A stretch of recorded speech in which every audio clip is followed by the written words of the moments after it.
Hai perantau, perantau di kota,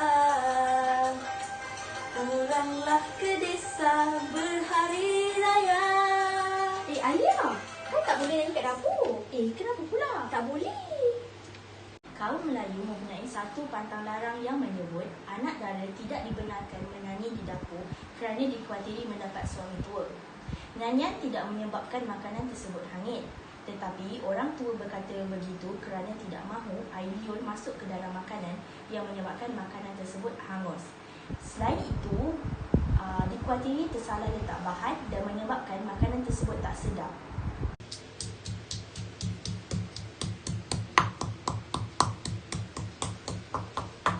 Najihah, Ya? kenapa awak tumbuk lada malam-malam macam ni? Tak boleh ke?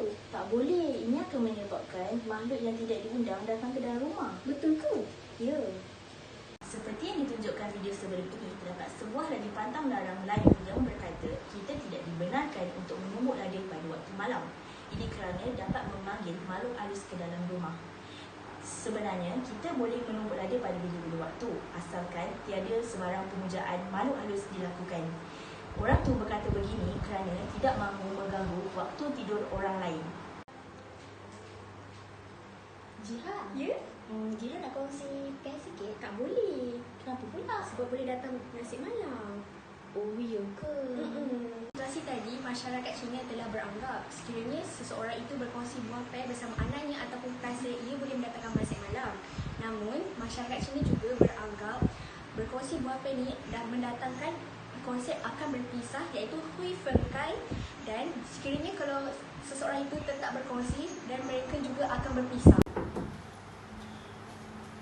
Kongsi pacar. Terima kasih Jiha. Cepatlah masuk. Okey.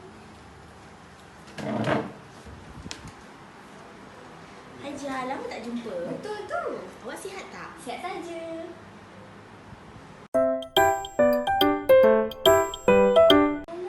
Kalau macam tu Jiha balik dulu boleh? Okey. Terima kasih. Jiha. Ya? Ini ampau untuk awak. Terima kasih Ayah. Share. Terima kasih pacar. Okey, bye-bye. Perayaan Hari Raya Cina, mereka digalakkan mengemas rumah masing-masing dan mereka juga dilarang selepas 3 hari perayaan itu untuk melawat masing-masing. Bagi mereka yang memberikan ampau, hendaklah orang yang sudah berkahwin saja. Jumlah untuk memberikan ampau ini hendaklah genap. Seperti Alia memberikan jumlah ini. Syahidah, awak buat apa ni? Oh, saya gantung minggu Mirci Toka. Untuk apa ni? Begini untuk halau benda jahat dalam rumah. Boleh ke? Boleh je. Ini adalah nimbu Mirci Toka yang digantung di hadapan rumah. Okey, orang India mempercayai bahawa dengan menggantungnya dapat menghalang Dewi Alakshmi daripada memasuki ke rumahnya yang menghantar mata jahat yang beraura negatif yang boleh membawa kepada kemiskinan dan juga kesengsaraan terhadap sesebuah keluarga.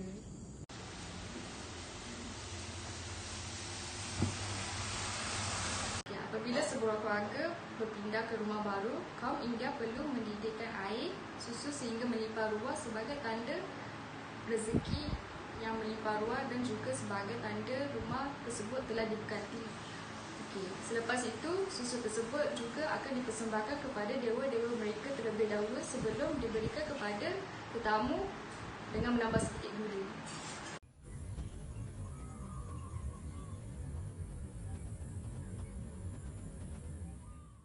Pantang larang yang pertama.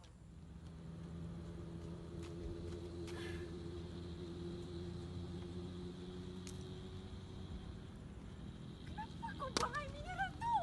Air mineral tu tak sedap. Kalau ia pun tak payahlah buang air mata rata.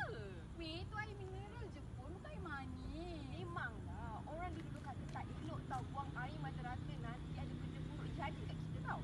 Ya ke? Tak apa-apa pun. Kau jangan cakap besar ya, Sofia. Yelah, aku minta maaf Aku janji pada aku tak buat lagi, okey? Dah, jom sambung lari. Pantang larang yang kedua. Kak, asal siul?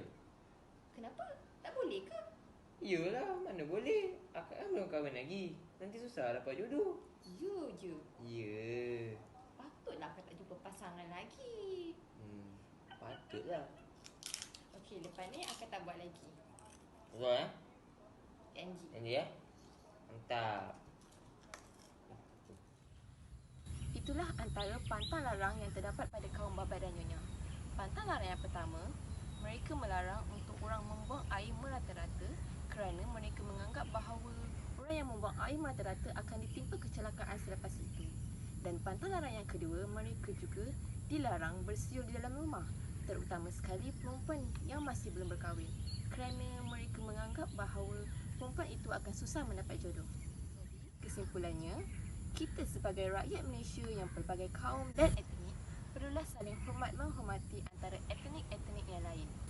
Sekian, terima kasih. Hai, saya Syaira. Nak tahu apa ada dapatan larang kaum Sing? Jom! Ni memang paling elok lah ni. Elok. Nak kahwin lah macam ni. Jodoh dah ada. Duit. Nak kena meminang, nak kena pergi jumpa dia. Duit ada, duit 1, 2, 3, 4, 5. Oh, cukup. Semua benda ni nak beli cukup. Tak payah dah minta mama. Cukup. Pihak wanita perlu menyediakan belanja yang banyak dari segi hantaran dauri dan juga perlu menyediakan sebentuk cincin untuk pihak pengantin lelaki dan juga pihak pengantin perempuan. Proses pemilihan jodoh dan juga proses peminangan juga perlu dilakukan oleh pengantin perempuan. Semasa upacara perkahwinan, pasangan pengantin perlu mengelilingi kitab guru Grand Sahib sebanyak 14 kali. Pasangan pengantin perlu meletakkan kunyit di mata, tangan dan juga kaki sebagai menyuci dan membersihkan diri mereka daripada kekotoran.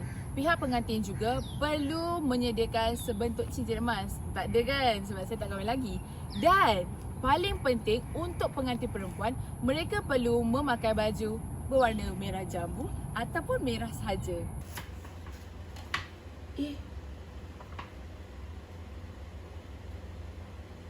Ibu mengandung tidak dibenarkan untuk memegang apa-apa benda yang tajam seperti pisau dan juga gunting kerana dikhawatiri anak mereka yang bakal lahir akan calar bala di mukanya.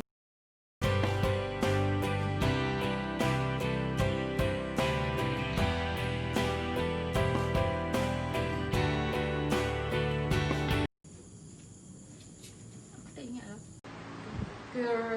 Ni dia saya. Apa nak kira? Ni boleh jadikan bloopers. Aduh, kenapa kau langgar aku? Perayaan Tahun Baru Cina, mereka hendaklah mengemas rumah mereka sebelum hari perayaan itu. Jadi, kesimpulannya di sini, saya ingin menyatakan bahawa... Kenapa cakap macam tu?